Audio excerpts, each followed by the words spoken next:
Saviez-vous que le succès ou l'échec de votre récolte de poivrons, pour laquelle vous allez suer pendant une année entière, se décide en un seul jour, voire en quelques heures?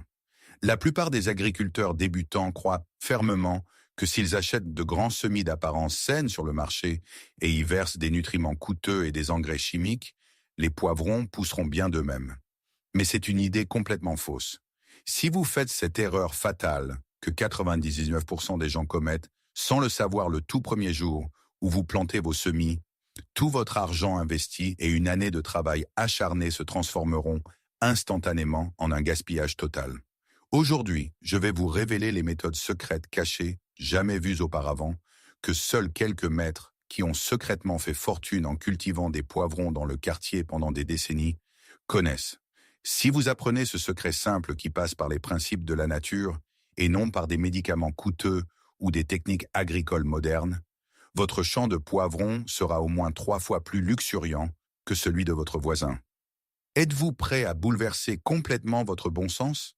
Avant de vous révéler le secret complet, vous devez comprendre la raison exacte pour laquelle nous devons tout miser sur ce seul jour de plantation des semis. Les poivrons sont à l'origine des cultures originaires des régions chaudes d'Amérique centrale et du Sud. C'est pourquoi ils sont extrêmement sensibles aux changements de température et au froid, plus que nous ne pourrions le penser. Peu importe à quel point vous préparez bien votre champ, si les semis subissent un stress sévère ou si leur croissance racinaire s'arrête le premier jour où ils sont mis en terre, c'est comme endommager la plaque de croissance de la plante. Ils deviendront inutiles, ne grandiront jamais et ne porteront pas de fruits. Le propriétaire d'un magasin de pesticides vétéran, avec 20 ans d'expérience, insiste toujours sur ceci. L'agriculture des vrais experts ne repose pas sur des techniques sophistiquées, mais sur un jeu méticuleux consistant à lire parfaitement le timing de la nature et l'état du sol. Désormais, je vais décortiquer un par un les détails spécifiques et critiques qui vous permettront de gagner complètement ce jeu subtil et d'assurer une survie à 100% des semis très délicats dans un champ difficile. Tout d'abord, commençons par le piège effrayant caché dans la date de plantation que vous pourriez décider par hasard en vous contentant de regarder un calendrier.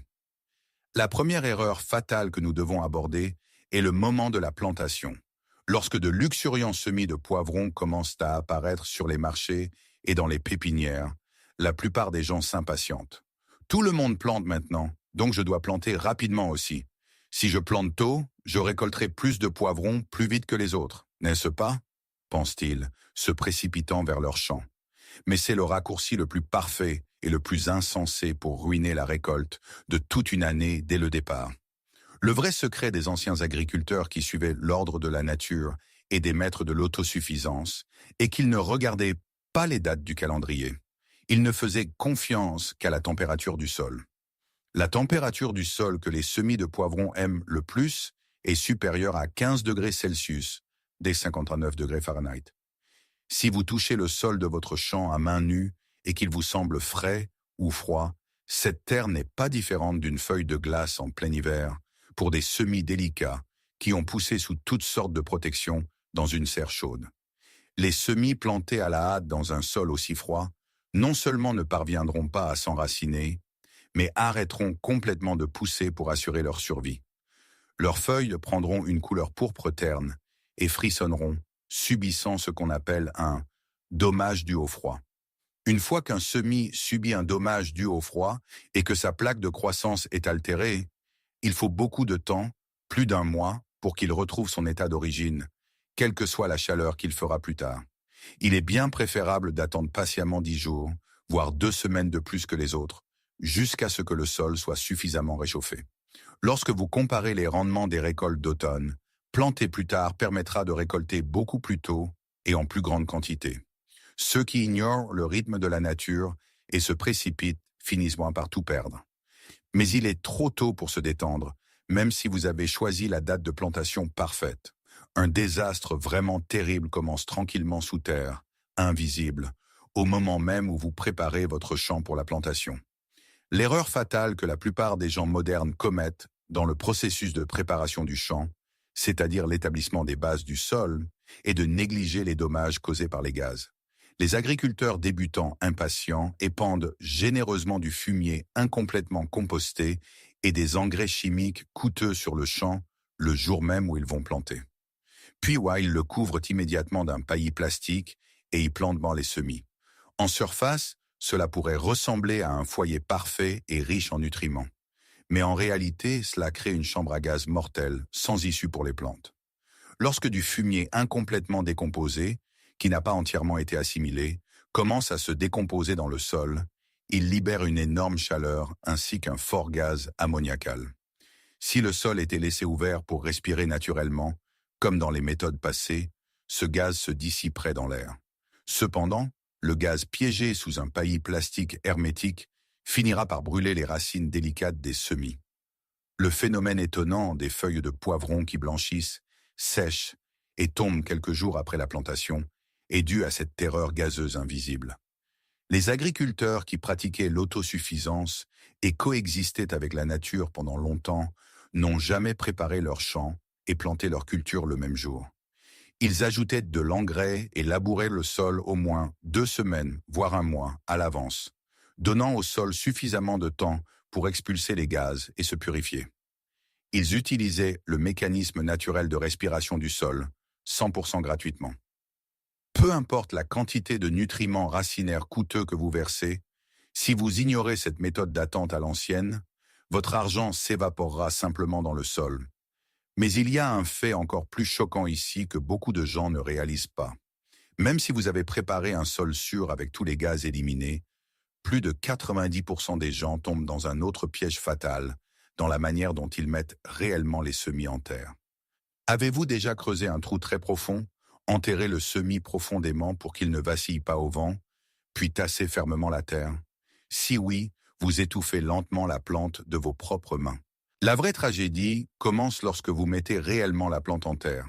Si vous demandez aux propriétaires modernes comment protéger les jeunes semis du vent printanier, ils vous diront de creuser un trou profond, d'enterrer la moitié de la tige et de tasser la terre aussi fort que possible avec vos mains ou vos bottes. Ils pensent protéger la plante, mais en réalité, ils l'enterrent vivante. Les poivrons et de nombreux légumes d'été ont des systèmes racinaires très délicats, peu profonds, qui ont désespérément besoin d'oxygène. Enfoncer la tige profondément dans un sol froid et compacter fermement le sol écrase complètement les minuscules poches d'air dans le sol. Les racines suffoquent, la pourriture des racines s'installe et la plante se noie littéralement dans son propre lit. Nos ancêtres et les anciens agriculteurs autonomes en savaient mais plus. Leur règle cachée était toujours de planter peu profond. Le dessus de la motte du semis doit reposer parfaitement à plat avec la surface du sol. Ne jamais enterrer la tige et ne jamais, jamais tasser la terre fermement. Vous mettez la plante dans un lit doux et aéré, pas dans du béton. Mais c'est là que la vraie magie opère. Une technique oubliée qui garantit une survie à 100%. C'est ce qu'on appelle la méthode de la poche d'eau, et c'est un bouleversement absolu. La plupart des gens mettent une plante sèche dans un trou sec, la couvrent de terre, puis l'arrosent par le haut. Le problème est que l'eau en surface atteint rarement les racines profondes. Cela crée des poches d'air sèches invisibles sous terre, où les racines pendent dans le vide, mourant silencieusement de soif. L'ancienne méthode inverse tout cela. Avant même que la plante ne touche le sol, vous devez remplir complètement le trou de plantation avec de l'eau. Laissez le sol absorber l'eau jusqu'à ce qu'il forme une pâte épaisse et boueuse au fond. Ensuite, placez délicatement votre jeune semis dans cette poche humide. Au fur et à mesure que l'eau s'infiltre lentement et profondément dans le sol, elle presse naturellement le sol mou contre chaque minuscule poil racinaire. Pas de poche d'air, pas de choc de transplantation. Juste une liaison parfaite et instantanée entre la plante et le sol. Vous pourriez ressentir un sentiment de soulagement après avoir fait cela parfaitement. Vous vous levez, essuyez la sueur de votre front et pensez que le gros du travail est fait. Mais il y a quelque chose que la plupart des gens ne réalisent pas. Si vous tournez le dos au champ et partez à ce moment précis, tout ce que vous venez de faire pourrait être défait dès demain matin. Il y a une dernière étape cruciale que l'industrie horticole moderne ignore complètement et où la vraie destruction commence en la sautant. Cependant, même si vous avez réussi à installer les semis dans le sol, tout danger n'est pas écarté. Un autre piège courant attend les agriculteurs débutants au printemps. La forme du champ et la distance entre les plantes. La plupart des gens essaient de planter autant de cultures que possible dans un espace de jardin limité. Ils cernent les semis à 20-30 cm, 8-12 pouces d'intervalle, et les plantent directement dans un sol presque plat. En surface, cela pourrait sembler dense et abondant, mais c'est l'action la plus insensée qui pourrit lentement votre propre champ. Les sages agriculteurs du passé, qui pratiquaient l'autosuffisance, ne laissaient jamais le sol plat. Ils n'utilisaient que des pelles ou de vieux outils pour construire des buttes d'au moins 25-30 cm, 10-12 pouces de haut et de large. C'est ce qu'on appelle la méthode du lit surélevé. Pourquoi se sont-ils donné tant de mal pour construire le sol? À cause de la pluie et de l'humidité. Lorsque des averses frappent, pendant la saison des pluies, les plantes plantées sur un sol plat ou des buttes basses ont leurs racines piégées dans la boue, incapables de respirer, et pourrissent simplement en quelques jours. Les gens pensent à tort qu'elles sont tombées malades, mais elles se sont en fait noyées. En revanche, les buttes surélevées et souples agissent comme un système de drainage naturel, déviant parfaitement l'eau de pluie dans les sillons sans aucune machinerie coûteuse ni tuyau de drainage.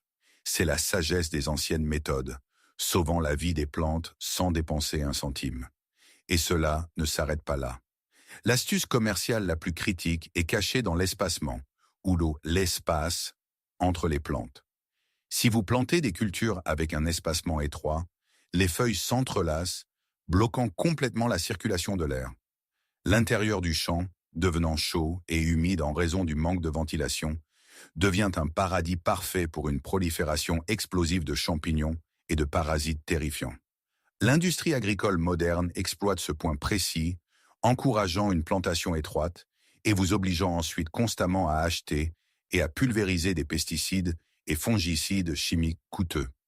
Mais la méthode des vrais experts, se moquant de la logique industrielle, est très simple. Ils maintiennent toujours un espacement généreux d'au moins 40 cm, 16 pouces, et souvent jusqu'à 50 cm, 20 pouces ou plus, entre les plantes. Une seule plante, profitant librement du fongicide naturel et du système de ventilation gratuit du vent dans un espace suffisant, pousse beaucoup plus grande et plus forte que 3 plantes serrées ensemble, nécessitant des pesticides. En conséquence, le rendement augmente au-delà de toute comparaison. Lâcher la cupidité et créer de l'espace, c'est le vrai secret pour prévenir les ravageurs et les maladies en utilisant uniquement le pouvoir de la nature, sans produits chimiques. D'accord, maintenant, vous avez parfaitement préparé le champ et planté les semis peu profonds et en toute sécurité. Pouvez-vous rentrer chez vous, boire un thé chaud et bien vous reposer?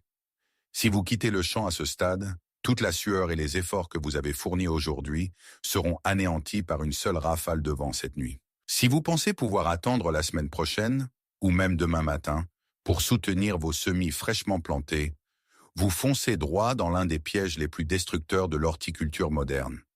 Les vents du printemps et du début de l'été sont incroyablement trompeurs.